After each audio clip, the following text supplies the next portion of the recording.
Racism है, ये जो रेसिस्ट कमेंट है इंडिया के खिलाफ जब भी सोशल मीडिया पर चलते हैं तो उन्हें ब्लॉक नहीं किया जाता बल्कि और ज़्यादा प्रमोट क्यों किया जाता है। जाहिर करने की कोशिश की गई कुछ ममालिक की जानिब से कि तमाम बुरी चीज़ें इंडिया के अंदर हो रही हैं, जैसे कि इंडिया में ख़वातीन सेफ नहीं है, इंडिया के लोग अनएजुकेटेड हैं और इसके अलावा भी और बहुत कुछ। लेकिन तब इस ट्रेंड का पासा ही बदल गया जब इंडिया ने इन ममालिक के इस ट्रेंड को इन्हीं के खिलाफ इस्तेमाल किया। इस चीज़ की मुझे सबसे ज़्यादा हैरानगी हुई है और मैं समझता हूँ पाकिस्तान की इंतहाई फेल्ड डिप्लोमेसी है। मुझे नहीं पता हम क्या कर रहे हैं। यूरोपियन कंट्रीज ना सिर्फ इंडिया बल्कि पाकिस्तान के खिलाफ भी ऐसी कैंपेन्स लॉन्च करते रहते हैं। इनके अपने एक पैरामीटर्स हैं। अब देखा जाए तो यूरोप कौन सा कोई अगर वुमेन एम्पावरमेंट के लिहाज से देखा जाए तो कोई एक तगड़ा मुल्क मतलब एक रीजन नहीं है। उनमें भी बहुत ज़्यादा मसाइल हैं, उनके अपने ज़्यादा एक ट्रेंड्स हैं। इंडिया के अंदर विलिंगनेस बढ़ा दी है, इंडिया के अंदर ये चीज़ बढ़ा दी है और particularly under the leadership of Narendra Modi साहब कि वो पाकिस्तान को मिलिटरली रिस्पॉन्ड करेंगे। पूर्व इंडिया के बारे में वो एक अच्छा तरक्की करने वाला मुल्क है, अच्छी तरक्की कर रहा है। अच्छा, और क्या पढ़ाया जाता है? बस यही। अब वहाँ के प्राइम मिनिस्टर का नेम पता है? मोदी। फिर आपको पता है इंडिया की पावर का कि जो उनको उंगली करता है वो फिर उन्हें बताते हैं कि आपने किस मुल्क को उंगली की है। हाँ, तो ऐसा होना चाहिए ना। अगर वो प्रोपोगंडा कर रहे हैं तो आपको भी करना चाहिए। उनके पास एक टूल है, एक उनका मीडिया को वो मैनेज करते हैं। तो इंडिया के पास अपनी एक मैन पावर है, उनकी इतनी बड़ी उनकी पॉपुलेशन ही उनकी सबसे बड़ी एक पावर है। वो फिर कह रहे हैं, कहते हैं ये जो पाकिस्तान दहशतगर्द ग्रुपों को सपोर्ट करता है उसकी वजह से इंडिया के अंदर विलिंगनेस है कि हमने सिर्फ मिलिट्री फोर्स के जरिए चीज़ों को डील करना है। मैं एक दफ़ा इंडिया जा भी चुका हूँ 2017 में। मेरा एक अच्छा ट्रिप था, मेरे दोस्त की वेडिंग थी एंड आई वेंट देयर। वहाँ मुझे तो as a VIP guest protocol मिला, मेरे साथ पुलिस मैन भी 2 रहे और एक अच्छा सर्वे रहा मेरा, और मेरा वहाँ कोई भी 1% भी नेगेटिव मैंने फील नहीं की। हाँ, ये था कि मुझे बाहर अंदर जाना अलाउ नहीं था किसी भी कंट्री में, किसी भी जगह पे, किसी भी एरिया में, क्योंकि मेरी सिक्योरिटी का सवाल था। सारा इन्वेस्टर इंडिया चला गया, तो अफगानिस्तान चला गया। यही वजह है कि वहाँ पे हुकूमत जो है वो इस्तेकाम है। वहाँ पे जो सियासी लोग हैं वो एक दूसरे पे भरोसा करते हैं। हमारे पाकिस्तान में जो सियासतदान है वो एक दूसरे की टांगे खींचते है कि इंडिया ने यूरोपियन कंट्रीज की जो कैंपेन थी वो इन्हीं के पर उल्टी डाल दी है। जैसे उन्होंने भी एक कैंपेन शुरू कर दी, जो इंडियंस थे और कुछ ममालिक जो इंडिया को सपोर्ट करते हैं उन्होंने भी कैंपेन शुरू कर दी, व्हाट्स रॉन्ग विद इंडिया। और जो कंट्रीज इंडिया के खिलाफ नेगेटिव प्रोपेगेंडा कर रही थी उन मुल्कों में होने वाली नेगेटिव हैपनिंग्स उन्होंने वीडियोस जो है शेयर कर। फिर आपको पता है इंडिया की पावर का कि जो उनको उंगली करता है वो फिर उन्हें बताते हैं कि आपने किस मुल्क को उंगली की है। हाँ, तो ऐसा होना चाहिए ना। अगर वो प्रोपोगंडा कर रहे हैं तो आपको भी करना चाहिए। उनके पास एक टूल है, एक उनका मीडिया को वो मैनेज करते हैं। तो इंडिया के पास अपनी एक मैन पावर है, उनकी इतनी बड़ी उनकी पॉपुलेशन ही उनकी सबसे बड़ी एक पावर है।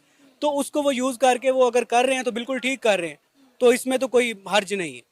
सर, इंडिया की डेवलपमेंट के हवाले से आप क्या कहना चाहेंगे? वो लोग जो एंटी इंडिया कैंपेन चला रहे हैं व्हाट्स रॉन्ग विद इंडिया के नाम से, एज अ पाकिस्तानी आप उनके लिए क्या कहना चाहेंगे? मेरे तो ख्याल है कि हर मुल्क को अपने तक ही रहना चाहिए।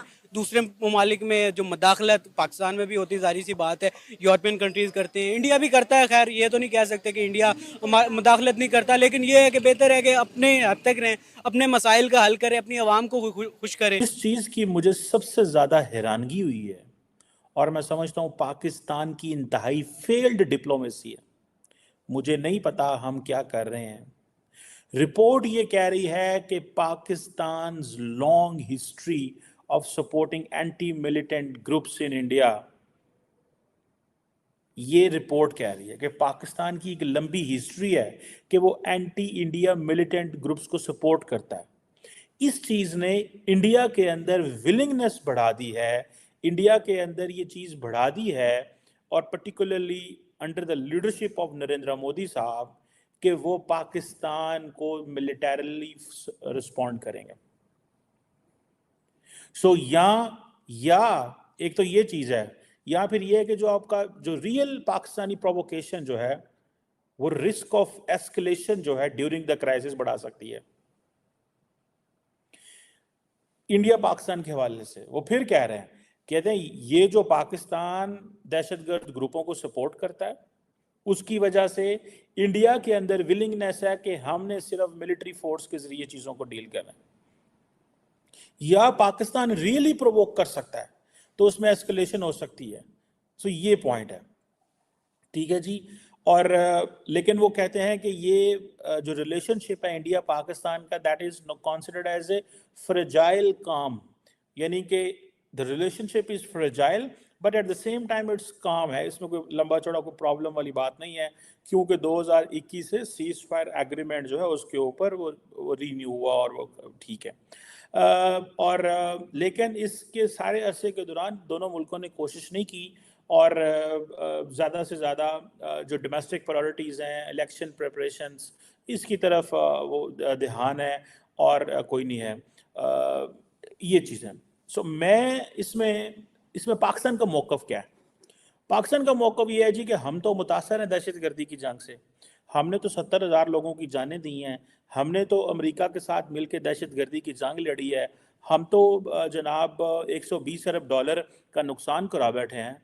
मैं ये सवाल पूछना चाहता हूँ, अमेरिका हमारा एक मेजर नॉन नेटो एलाय रहा है, ठीक है, बड़े अच्छे हमारे ताल्लुकात, लेकिन आज अफसोस की बात है जो इंडिया कहता है वो मिडिल ईस्ट करता है। आज की बात बताता जाऊं, कतर के अंदर हिंदुस्तान के 10 नेवी ऑफिसर्स थे जिनको फांसी की सजा सुनाई, और इंडिया के गवर्नमेंट ने उन्हें एक दफ़ा कहा कि भाई छोड़ दो।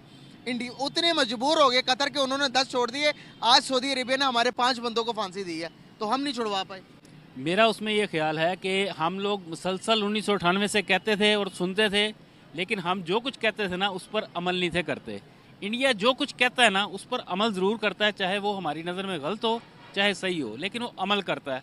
हम जो कहते हैं ना हम वो करते नहीं हैं, और बार बार इसको हम दोहराते हैं, जिसकी वजह से अब दुनिया में हमारे ऊपर कोई यकीन नहीं करता। कैसे, अब क्या कहते हैं क्या नहीं करते, थोड़ा सा इसको एलेबरेट करें। कोई भी आप अगर कोई भी किसी से कमिटमेंट करते हैं, चाहे वो आप वो हम पूरी नहीं करते, उससे हम फिर जाते हैं। थोड़े अरसे बाद ही हम उसके बाद उसको चेंज कर देते हैं कि नहीं जी हम ऐसे नहीं, या हम उनको धोखा देते हैं, जो हम कहते हैं वो नहीं करते, हम उसके अलावा कुछ और करते हैं। जो हमारे अज़ाइम होते हैं हम उनको नहीं पता नहीं चलने देते कि हमने क्या करना है। हमारा दोहरा मेयार है। सर हमारे मुल्क में ना एप्पल स्टोर आ पा रहा है, ना फेसबुक आ रहा। अभी तो फेसबुक की बात की, यूट्यूब की हमने बात की, जितने भी सोशल मीडिया प्लेटफॉर्म्स हैं उनको बंद करने के बारे में गवर्नमेंट सोच रही है। बिल पास कर दिए गए, बिल भेज दिए गए। अब अगर वो पास कर देते तो क्या होगा हमारा? सेकंड फ़ोन सुन सकता हूँ? फ़ोन नहीं सुन सकते, अभी ये वाइंड अप करने के बाद सुनेंगे। अच्छा, उसमें ये है कि आप ये कह रहे हैं कि वो नहीं आ रहा वो नहीं आ रहा। आप ये बताइए कि जो आके जले जा चुके हैं, जैसे आपकी एक एयरलाइन की यहाँ से आई थी अपना क्या नाम है उसका, ब्रिटिश एयरवेज, उसने परवाज़ें क्यों बंद कर दी यहाँ से? वो भी तो आप ये देखिए ना कि जो आ नहीं रहे, जो आ रहे थे वो क्यों चले गए? ये भी तो आप इसका भी तो जवाब हमें है क्या है? खामियां हमें हमारे में